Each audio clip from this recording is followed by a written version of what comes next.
Agora, o mercado rubro-negro está aberto, segue de olho em contratações, mas tem um nome conhecido do Flamengo que segue ali sendo assunto. Gabigol. Valeu, pessoal. O Flamengo de volta às atividades nesta sexta-feira, depois da derrota para o Fortaleza, perdeu também a liderança do campeonato. Mentiras sobre o seu futuro, a gente ouve um pouquinho do camisa 99 agora. Eu acho que todo mundo quer cravar, né? Mas ninguém vai cravar, porque essa decisão é minha, dos meus pais, do próximo clube que eu for, ou se eu for ficar no Flamengo. E quando isso for decidido, eu vou comunicar isso e todos vão saber. Eu vejo muita mentira na internet. Não sei como vocês conseguem, se não vocês estão aqui, mas esse pessoal aqui que fala sobre isso, como vocês conseguem fazer tanta mentira. E é incrível, porque eu leio... Né, os 4 que estão com a seleção uruguaia. Bom, então o Gabigol pelo Flamengo neste ano. 17 jogos, 2 como titular apenas, 12%. 30 minutos por partida, 3 gols, nenhuma assistência. Mas o que importa é a última imagem neste momento. Parece que voltou a encontrar o bom futebol. O Gabigol entrou bem no jogo contra o Fortaleza, deu um ânimo para a equipe que quase empatou. Chegou a empatar, mas o gol foi anulado por impedimento. Ele voltou bem, né? Entrou bem, ajudou a equipe do Flamengo e gera essa perspectiva de ele conseguir ajudar mais até o fim do ano. A gente conversava ontem, inclusive reproduzimos essa entrevista ao vivo, no instante que ela aconteceu ontem, depois da derrota para o Fortaleza.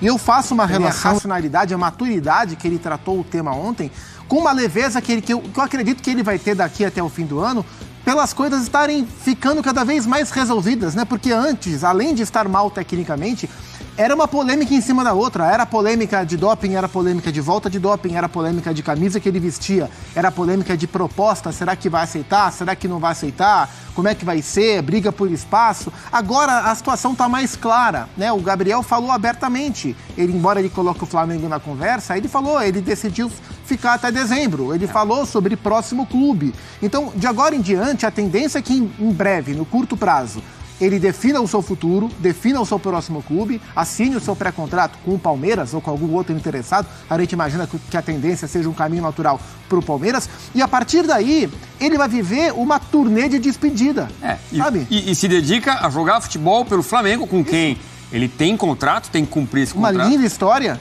para terminar essa história da melhor maneira possível. E eu acho que é o que ele quer, é o que o clube como instituição quer e é o que o torcedor merece. Então acho que uma vez resolvida a questão, o Gabriel vai ter um pouco mais de paz, profissionalmente como ele é, dedicado ao clube, para jogar bem esses últimos meses e terminar numa boa, ajudar como ele ajudou no jogo de ontem. Acho que não para ser titular, tenho quase certeza que não para ser titular, porque o Tite prefere claramente o Pedro a ele, e o Pedro está jogando mais do que ele, mas para terminar bem. Acho que ontem, em campo e na entrevista, foi um bom sinal, um bom início, um bom prenúncio sobre o que pode vir daqui até dezembro na melhoria da relação e no fechamento da relação Gabriel-Flamengo. E com Libertadores, Copa do Brasil, Brasileirão, vem uma maratona por aí. Já em agosto já vem uma maratona. Então vai precisar de elenco o técnico Tite. Esse período foi importante para mostrar que ele também tem opções, né? Agora, o Gabigol, ele faz o gol, comemora muito, mostra que ele tá muito afim, o Maracanã comemora com ele. Eu recebi um vídeo que passa ele comemorando em Tocantins. Depois ele passou aqui, depois vai lá pro Ceará. O Gabigol passou aqui também. Ano Novo na Austrália, tá ali comemorando. Porque ele foi para um lado e a bandeira tava pelo outro e o estádio tava naquela explosão. Então, se alguém gritou, Gabi, não valeu, ele nem ouviu. Ele tava em transe. Tava doidão. Pode, com razão. Bom, é isso. Que jogue, né? O importante é que os bons estejam em campo. Bom, e o Claudinho, essa novela já vem há algum tempo. O Flamengo fez mais uma investida sobre o jogador, ex-Red Bull Bragantino, atualmente no Zenit. Informação do Vene Casagrande. O clube russo aceitou a proposta e o Flamengo então encaminhou a contratação do Claudinho. A equipe do jogador, Zupac, já trabalha até na preparação do material de despedida do time russo e da chegada ao Flamengo. Boa ou ótima contratação? Ótima contratação, das melhores possíveis entre os jogadores brasileiros para o setor. Saiu daqui como craque do Brasileirão, foi para o Zenit e jogou bem lá nas 3 temporadas, 2 temporadas e meia que ele ficou no clube russo. É um desejo antigo do Flamengo, se encaixa dentro do processo de renovação desse ataque do Flamengo. Então, assim, 18 milhões de euros é o que se fala.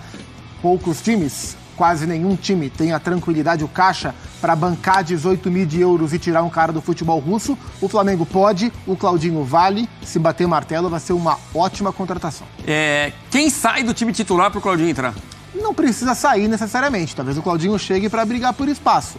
Em condições normais, ele vai tentar incomodar Luiz Araújo ou Everton Cebolinha. O que tiver pior, sai. Contando que o Bruno Henrique é reserva e todo mundo à disposição. Hoje, acho que o Luiz Araújo ganhou a vaga na direita, o Cebolinha na esquerda. Tem Gerson e De La Cruz, tem muita gente para jogar. E mesmo se ele vier para ficar no banco no primeiro momento, não tem problema. O Flamengo tem um tremendo elenco, o que acaba obrigando os jogadores de ponta a ficarem no banco. Ele pode jogar na do Cebolinha, na do Araújo, até na do Arrascaeta. Pode jogar nas três, porque ele é muito bom jogador. Muito bem, vamos falar de um treinador que... Pero quiero que sigan diciéndolo mañana, pasado mañana y así siempre.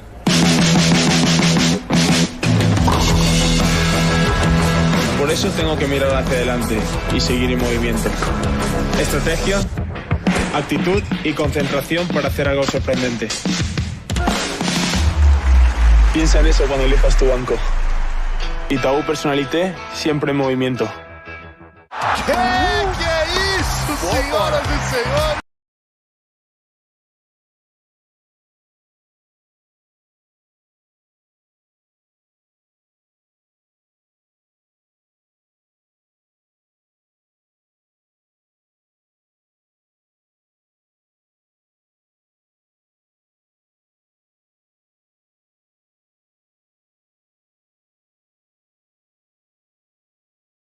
Lembra do ano passado e viu ela aqui andando do tapete vermelho? Não, é quem tá morrendo de medo de mim tá fingindo.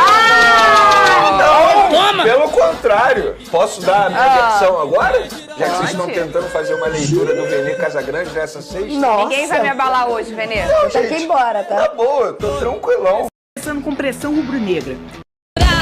Chapéu e rasteira Deixa eu ajeitar meu cabelo. disso. Não tem nem como esquecer. Hoje em cada esquina, Fernanda vai te zoar. Em toda esquina. Eu faço por isso quando é o contrário. Eu na academia, o rapaz fala, eu tiro o fone assim, para a música aí. Esse é o Flamengo. Olha, eu vou ser bem sincero, Fernandinha Maia. Eu acho o seguinte, eu esperava uma vitória do Flamengo diante do Fortaleza, eu não vou negar pra você não. Mas, se a gente for parar e analisar o contexto durante esse período, o empate com o Cuiabá. Porque, vamos lá, vamos voltar um pouquinho no passado. Olha o que eles botaram na legenda. Vene choro grande. Justo, tá certo. Se o Flamengo tivesse empatado com o Atlético Mineiro lá em Belo Horizonte, vencido o Cuiabá e perdido pro Fortaleza, talvez os torcedores não estivessem reclamando tanto como estão reclamando agora. Fato é que, em 2 jogos em casa, o Flamengo tropeçou em 2 jogos. Errou ao deixar o Matheus Gonçalves durante 90 minutos em campo. Ele poderia ter botado o Lohan ali a partir dos 25 do segundo tempo, porque visivelmente o Matheus Gonçalves sentiu a pressão. Só que não teve jeito. Ontem o Flamengo enfrentou um Fortaleza muito bem arrumado, muito bem ajustado pelo técnico Vojvoda, e o Fortaleza, entre aspas, achou... Um reporte muito interessante do Flamengo, diante de tantas baixas que teve por conta da Copa América. Acho que dos times do Brasil foi o que mais sofreu por ser jogadores para as seleções, mas a questão da parceria com o Maracanã e os torcedores, não que ela não exista mais, é claro que não, mas você vê o Flamengo nos 2 últimos jogos em casa patinar, isso é incomum, né, Vene? Porque o Flamengo é muito forte dentro do Maracanã, né? Pois é, eu normalizei o empate com o Cuiabá levando em consideração novamente o cenário, porque foi um jogo 66 horas após o jogo contra o Atlético Mineiro que o Flamengo fez uma baita partida, uma grande atuação. Quanto o Fortaleza, repito, eu esperava mais, muito mais. Quanto o Cuiabá, após o jogo, a torcida aplaudiu, embora tenha empatado em 1-1 com o Cuiabá. Ontem a gente pôde ver algumas vaias, sobretudo quando o Alan pegava a bola, porque de fato o Alan estava fazendo uma partida muito abaixo. O técnico Tite novamente pediu para não vaiar jogador, só que eu acho que isso é utopia. Quando, a partir do momento que o torcedor está lá no Maracanã, pagou o ingresso, não está faltando respeito, não está passando dos limites, o torcedor pode fazer o que ele bem entender. Vene, você vaiaria? Talvez não. Talvez não durante o jogo, talvez após a partida. Mas eu acho que o torcedor ele tem o total direito de fazer o que ele bem entender. Mas, de maneira positiva, eu repito, o Flamengo acho que sai muito positivo aí desse período da Copa América. Por exemplo, durante esse período a gente pôde ver um crescimento absurdo do Wesley, lateral direito, que estava sendo muito criticado, fez boas atuações, infelizmente ontem acabou fazendo um gol contra, que eu acho que não foi culpa dele, mas de maneira geral o Flamengo sai de cabeça erguida desse período da Copa América aí. Vamos olhar, Vene, a questão da falta do Wesley. Você achou que foi falta no jogador? Cadê? Esse é o lance em que saiu o gol. Equilibra o jogador no alto, tá vendo? Sim. Eu acho que ele tem um toque ali nas costas dele.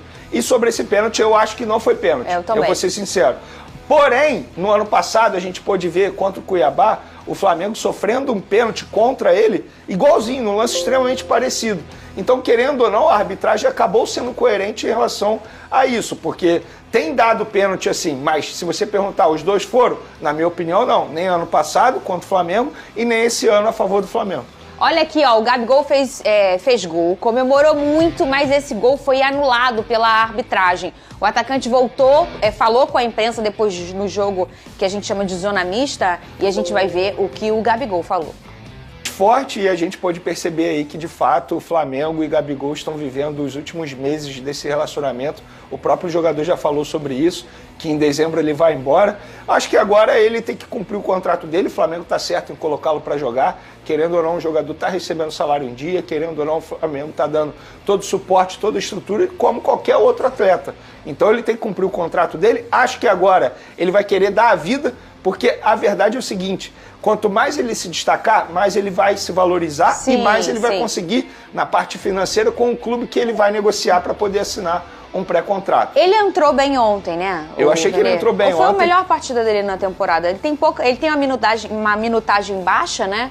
Mas ele não tinha entrado bem em nenhum jogo, né? Pois é, eu acho que dos jogos que ele entrou assim, esse foi o melhor jogo com certeza. Não porque ele fez o gol e acabou sendo anulado, nada disso, mas tecnicamente, taticamente falando, a gente pôde ver um Gabigol melhor sim. Mas à vontade. Acho até o fato de ter esse ponto final nessa história, eu acho que deixa o jogador também mais leve, sabia? Ele entra em campo sabendo assim, cara, eu não tenho mais pressão nenhuma, já fiz tudo que eu tinha que fazer com a camisa do Flamengo. Eu acho que ele tem que correr atrás para sair pela porta da frente. Porque eu, como torcedor do Flamengo mesmo, lamento muito a forma como está acabando esse relacionamento, que foi um relacionamento muito lindo. Posso dizer uma coisa? Ele também lamenta, porque o semblante do Gabigol tá bem abatido. Eu não sei se pode ser uma questão minha, assim, né? Mas você sabe que eu sou uma pessoa bem sensível. Você olha o Gabigol, você vê que ele tava à vontade em campo ontem, mas talvez essa situação, obviamente, vai machucar. Eu acho que o Gabigol pode jogar, não sei, no Real Madrid, mas eu acho que a história de amor dele com o Flamengo vai ser sempre muito latente, né, Vene? E aí você entender que essa história tá acabando, não deve ser fácil para ele, não. Não deve ser fácil para ele. E como está acabando? Porque poderia acabar de uma maneira totalmente diferente. Talvez ele saiba que isso está acabando dessa forma, muito por conta dele, por culpa dele. Porque foi ele que botou a camisa do Corinthians. Mas será? Foi ele que veio publicamente tentar negar e depois ele teve que aceitar. Foi ele que está causando, querendo ou não, um transtorno ao Flamengo por conta da punição, porque foi graças a ele, a atitudes dele. Não foi nenhum dirigente que proibiu o Gabigol de não fazer, de não urinar naquele dia. Perfeito. E ele acabar sendo punido. Não, isso com certeza. Mas eu digo assim, às vezes o jogador... O Pedrosa trouxe algumas vezes por aqui essa questão do jogador estava sendo fritado, né? A gente sentiu que isso poderia estar acontecendo. E aí a gente fala aqui num programa de 1 hora sobre uma situação de relação dele com o Flamengo e vai para casa. Ele vive essa situação. Realmente, se ela existe, é uma coisa que é o dia a dia dele. Então, isso frita ele também, isso cansa. Então, eu não sei se o Gabigol faz a leitura de tipo... essa situação, a culpa é minha. Eu acho que não, porque também não é só dele, eu acho. Eu também acho que não, porque isso não é o perfil do Gabigol. Ele não é de fazer meia-culpa nunca. Verdade. Ele nunca assume quando ele joga mal, isso aí não é perfil do Gabigol. Acho até que falta, assim, ao redor desse jogador, alguém que fale não pra ele. A verdade é essa, é um jogador... Ok, a sequência estava sendo muito puxada, mas, porra, o Flamengo tem que ganhar do Bolívar de pelo menos 3 gols de diferença, gente. Se o Flamengo não meter 3 gols de diferença no Bolívar, vai ser difícil de segurar lá em cima. La Paz é complicado. O Flamengo nunca venceu em La Paz. Então, eu acho que tem que ser tipo uns 3 gols de diferença para você ir para La Paz e, se tomar um gol, não se apavorar. para perder até, se for o caso, de 1-0, 2-1. Agora, não pode tomar os 3 gols de volta, né? Mas, para isso, primeiro tem que fazer aqui. E eu fiquei muito decepcionado com os 2 últimos jogos do Flamengo no Maracanã contra adversários mais fracos. Vamos continuar conversando aqui. Olha aqui, o Alexandre Kruger, MP, como seria o meio do Mengão com a chegada do Claudinho? E o Mister como tec? E domingo, Djokovic ganha? Bom, vou falar primeiro do Djokovic, que é mais rapidinho. Eu acho que o Alcaraz é o favorito. Vou torcer muito para o Djokovic, mas acho que o Alcaraz é o favorito. Sobre o Mister, cara, eu não duvido nada. Não duvido mesmo. Que o Mister armasse um meio-campo assim. De La Cruz, primeiro volante, hein? Ouça o que eu estou dizendo. Gerson, Arrascaeta e Claudinho. Os 4 juntos. O Mister que eu estou falando. Os 4 juntos e lá na frente 2 atacantes, como o Mister sempre gostou de jogar. Na época do Mister, era Gabigol e Bruno Henrique. O Dorival, por exemplo, que também usava 4 no meio-campo, jogava com Pedro e Gabigol. Então, o Mister faria isso. O Tite não vai fazer jamais. O Tite não fará isso jamais. Para o Tite, esses 4 jogadores vão, no máximo, 3 jogarem juntos. No máximo, você vai ter, por exemplo, acho que no início o que vai ser Pulgar, ou Ala, ou Léo Ortiz, De La Cruz, Arrascaeta e Gerson pela direita.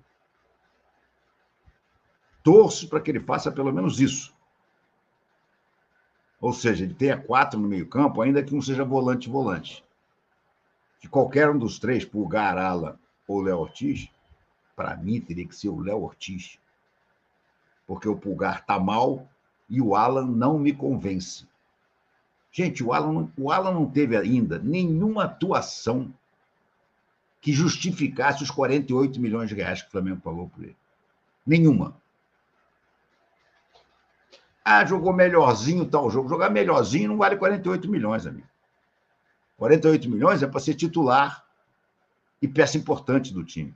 E o Alan não consegue ser. O Alan é aquele jogador Denorex. Parece, mas não é.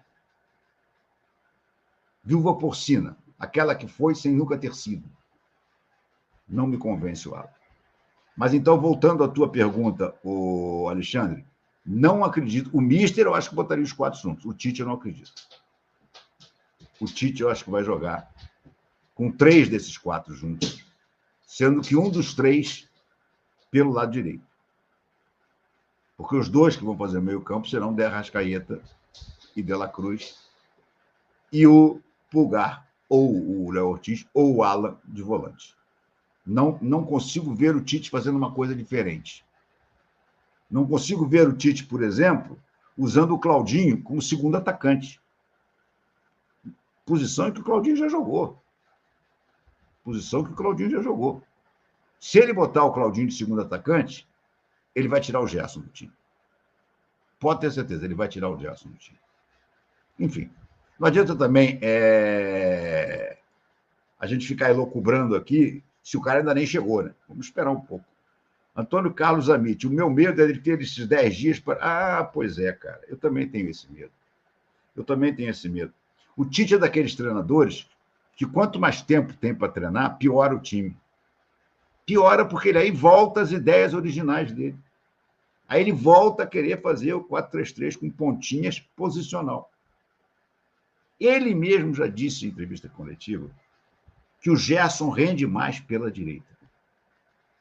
Natural que o Gerson não tenha jogado pela direita na travessia. Na travessia do deserto, o Gerson tinha que ser central.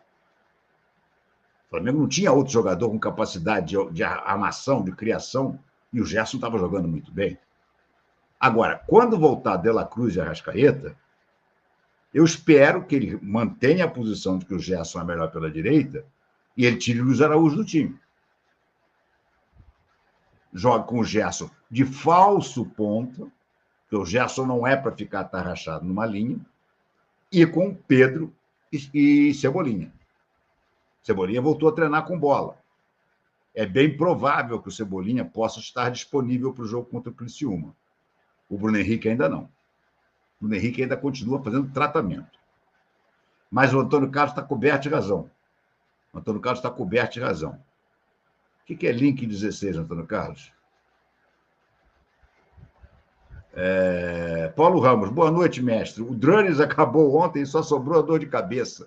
E o Tite segue impune junto com o Everton. Foi relacionado para o jogo que pode ser o seu último jogo com a camisa do Zenit. Ele vai jogar amanhã a Supercopa contra o Krasnodar. Então o Claudinho viajou normalmente com a delegação, vai participar do jogo. Vale lembrar até a informação que eu trouxe ontem à tarde aqui no canal, que o técnico do Zenit deu uma entrevista coletiva e ele falou sobre a situação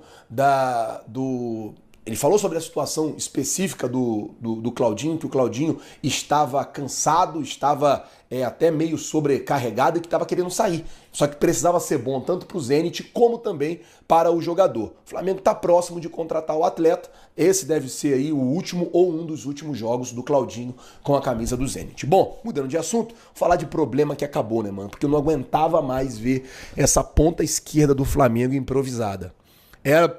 Era o Cebolinha, aí o Cebolinha machucou, aí veio o Bruno Henrique, aí o Bruno Henrique machucou, aí vem Vitor Hugo, aí vem Lohan, aí vem Gerson, aí vem um monte de gente, o Luiz Araújo, ontem o Matheus Gonçalves, jogando improvisado ali pelo lado esquerdo e fez muita falta, tanto o Cebolinha como o Bruno Henrique, como alguém ali de ofício jogando do lado esquerdo. E a informação é que o Everton Cebolinha hoje treinou normalmente com o grupo. E aí você acaba com um problema, né? Ele treinou hoje com o grupo, a partir de segunda-feira ele vai... Que seja feliz lá no Leixões. Vamos falar agora de Claudinho. Claudinho será jogador do Flamengo. O Zenit aceitou a proposta do Flamengo. O acordo entre Flamengo e jogador já tem há muito tempo, 5 anos de contrato, base salarial, enfim, tudo ajustado. Faltava o ok do Zenit, o Zenit aceitou. Inclusive, a informação que eu tenho, através de pessoas ligadas ao jogador e até mesmo familiares, que a equipe responsável pela rede social do Claudinho já foi acionada, já prepara material de despedida do Zenit, já prepara material de chegada ao Flamengo. Inclusive, essa pessoa da família do Claudinho me disse que os responsáveis pela rede social do Claudinho já se reuniram com os responsáveis pelas redes sociais do Flamengo para poder alinhar toda essa divulgação do material. E a pedido do Zenit, isso tudo está sendo, digamos assim, deixado escondido para não vazar, porque ele tem jogo super importante nesse sábado, uma final, segundo a pessoa me falou aqui da família, a final, contrato até 2029, a final da Supercopa, tá lá na Rússia, que é contra o Krasnodar, e ele tem esse jogo importante. Lembrando que o Claudinho tem contrato, na verdade ainda, com o Zenit até junho de 2027, mas a gente já... É isso aí, nação, ficamos por aqui e esse foi mais um post aqui do nosso canal Mundo Flyense aqui nesse sabadão, dia 13 de julho de 2024, trazendo as últimas novidades do mercado da bola do Flamengo, né? Claudinho, tudo acertado aí, o Flamengo já chegou aí com acerto, tanto com o jogador, o contrato de 5 anos aí, vai pagar 106 milhões de reais aí para o Zenit. Atualmente, na cotação atual, dá torno de 18 milhões de euros. Então o Flamengo está disposto aí a pagar essa bagatela aí para ter a contratação do jogador de 27 anos, o contrato inicial de 5 anos. O próprio Vene Casagrande aí anunciou aí, ele deve chegar nos próximos dias aí já para fazer exames médicos no Ninho do Urubu. Ele deve conhecer ali os jogadores, bater um papo com o Tite, ter a representação aí para geral, né, para os torcedores aí nas redes sociais. Com certeza vai ter vídeo aí com a chegada de Claudinho. Então, galera, deixa aquele like se você é novo aqui no nosso canal. Também quero que vocês deixem aí nos comentários aí a sua opinião da chegada de Claudinho, né? Agora o Flamengo ficará em descanso, né? Vai ter 10 dias aí sem jogo do Mengão, né? Próxima partida do Flamengo será dia 20/7 contra o Criciúma, né? O Flamengo terá mais uma partida aí contra o Criciúma, será novamente dentro de casa no estádio do Maracanã. O Flamengo vai ter 10 dias aí para descansar, Tite para treinar o time, fazer algumas coisas, né, que tem que melhorar o time. Agora vai ter a volta de Dela Cruz, a volta de Arrascaeta, de Vinha e mais alguns reforços que o Flamengo deve reforçar. Então os uruguaios estão a caminho, deve chegar domingo, segunda-feira no máximo, aí depois da Copa América, final da Copa América, deve se representar o Flamengo ganhará aí mais esses 4 reforços, né, que estava distante aí. A gente viu que o Flamengo sofreu um pouco, né, teve que fazer muito improvisar, né, teve momentos aí da partida que teve que improvisar Léo Ortiz no meio de campo, fazendo um papel aí de Dela Cruz ali. O Flamengo sofreu muito, né, com alguns jogos, mesmo assim conseguiu algumas vitórias, segue aí com 31 pontos, terceiro colocado, 2 pontos a menos do que o Botafogo. Podemos dizer que o papel do Flamengo na Copa América foi melhor do que a torcida aí flamenguista imaginava, né? Se a gente vê aí o resultado, não foi tão ruim, né? Tá 2 pontos atrás do Botafogo e do Palmeiras, os dois estão com 33 pontos, né? Tem 10 vitórias, o Flamengo tem 9 vitórias, né? E o próximo duelo aí será Botafogo e Palmeiras, né? Será um jogo aí que seria bom aí pro Flamengo aí, a gente torcer por empate, né? Porque Botafogo com 33, Palmeiras com 33, o empate levaria eles aos 34 pontos. E se o Flamengo conseguisse aí uma vitória boa, uma vitória gorda aí contra o Criciúma, poderia assumir a liderança, que também chegaria às 10 vitórias e brigaria ali no saldo de gol, né? Atualmente o Flamengo está com 11 de saldo de gol, o Palmeiras com 13 e o Botafogo com 13. Então, se tivesse um empate, um resultado empate aí, Botafogo e Palmeiras, e o Flamengo ganhasse de 3-0, 4-1, conseguiria já assumir a liderança do Brasileirão novamente. O Flamengo é um dos clubes mais tradicionais e vitoriosos do futebol brasileiro. Aqui está uma lista detalhada dos principais títulos conquistados pelo Flamengo ao longo de sua história. Títulos nacionais: Campeonato Brasileiro, Brasileirão, 7 vezes, 1980, 1982, 1983, 1992, 2009, 2019, 2020. Copa do Brasil: 3 vezes, 1990, 2006, 2013. Copa dos Campeões: 1 vez, 2001. Títulos internacionais: Copa Libertadores da América: 2 vezes, 1981, 2019. Mundial Interclubes, Copa Intercontinental: 1 vez, 1981. Copa Mercosul: 1 vez, 1999. Copa Ouro Sul-Americana: 1 vez, 1996. Títulos estaduais: Campeonato Carioca: 36 vezes, 1914, 1915, 1920, 1921, 1925, 1927, 1939, 1942, 1943, 1944, 1953, 1954, 1955, 1963, 1965, 1972, 1974, 1978, 1979, 1979, especial, 1981, 1986, 1991, 1996, 1999, 2000, 2001, 2004, 2007, 2008, 2009, 2011, 2014, 2017, 2019, 2020. Taça Guanabara: 24 vezes, 1970, 1972, 1973, 1978, 1979, 1980, 1981, 1982, 1984, 1988, 1989, 1995, 1996, 1999, 2001, 2004, 2007, 2008, 2011, 2014, 2018, 2020, 2021. principais títulos conquistados pelo Flamengo ao longo de sua história. O clube tem uma enorme base de torcedores e uma trajetória marcada por grandes conquistas tanto a nível nacional quanto internacional.